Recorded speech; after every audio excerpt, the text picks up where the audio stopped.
मौर्य साम्राज्य उत्थान से पतन तक। The Maurya empire, rise and fall. परिचय।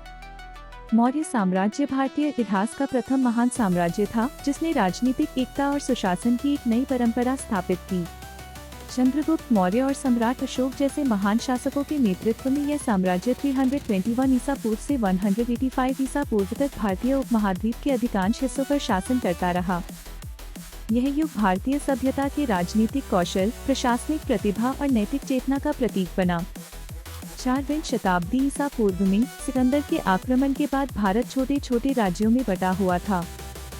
इसी समय मगध में एक प्रतिभाशाली युवक चंद्रगुप्त मौर्य ने अपने गुरु चाणक्य, कौटिल्य के मार्गदर्शन में नंद वंश को पराजित किया।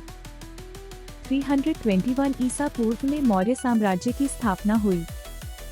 चाणक्य की अर्थशास्त्र और चंद्रगुप्त की राजनीतिक दूरदर्शिता ने शासन का नया आदर्श प्रस्तुत किया। चंद्रगुप्त ने सिकंदर के उत्तराधिकारी सेल्यूकस को हराकर उत्तर पश्चिम भारत को मुक्त कराया। उनके पुत्र बिंदुसार ने साम्राज्य को दक्षिण भारत तक विस्तारित किया। चंद्रगुप्त के पौत्र सम्राट अशोक महान 273 to 232 ईसा पूर्व मौर्य साम्राज्य के सबसे प्रसिद्ध शासक बने। प्रारंभ में अशोक ने साम्राज्य का विस्तार युद्धों के माध्यम से किया, परंतु कलिंग युद्ध 261 ईसा पूर्व के बाद जब उन्होंने लाखों लोगों के विनाश को देखा तो उनका हृदय परिवर्तन हुआ। उन्होंने हिंसा का त्याग कर बौद्ध धर्म अपनाया और धर्म विजय का मार्ग चुना। अशोक ने शासन में नैतिकता, करुणा और अहिंसा को सर्वोच्च स्थान दिया। उनके शिलालेख और स्तंभ आज भी धर्म और न्याय के प्रतीक हैं। उनके शासनकाल में व्यापार, शिक्षा, सड़कें, सिंचाई और सांस्कृतिक आदान प्रदान का अद्भुत विकास हुआ। अर्थशास्त्र और नीतिशास्त्र, शासन और अर्थव्यवस्था का वैज्ञानिक प्रबंधन, धर्म नीति, बौद्ध और वैदिक परंपराओं में समरसता, धार्मिक सहिष्णुता और जन कल्याण, प्रशासन, सुव्यवस्थित नौकरशाही, जासूसी तंत्र और प्रभावी न्याय व्यवस्था, सैन्य शक्ति, सुसंगठित सेना और सामरिक योजना ने साम्राज्य को एकजुट रखा। विदेश नीति, पश्चिम और दक्षिण पूर्व एशिया से सांस्कृतिक और व्यापारिक संबंध स्थापित हुए।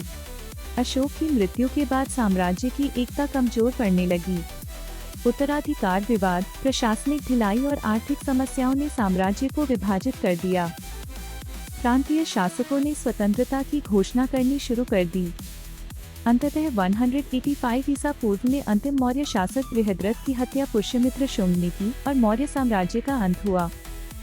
मौर्य साम्राज्य केवल भारत का नहीं बल्कि विश्व इतिहास का एक अद्वितीय अध्याय था। इसने दिखाया कि एक शक्तिशाली साम्राज्य न्याय, नैतिकता और करुणा पर भी आधारित हो सकता है। चंद्रगुप्त की रणनीति और अशोक की मानवता ने मौर्य युग को अमर बना दिया। यद्यपि साम्राज्य भौतिक रूप से समाप्त हो गया, पर उसकी आत्मा, सुशासन, धर्म और मानवता की भावना आज भी भारत की राजनीतिक और सांस्कृतिक चेतना में जीवित है।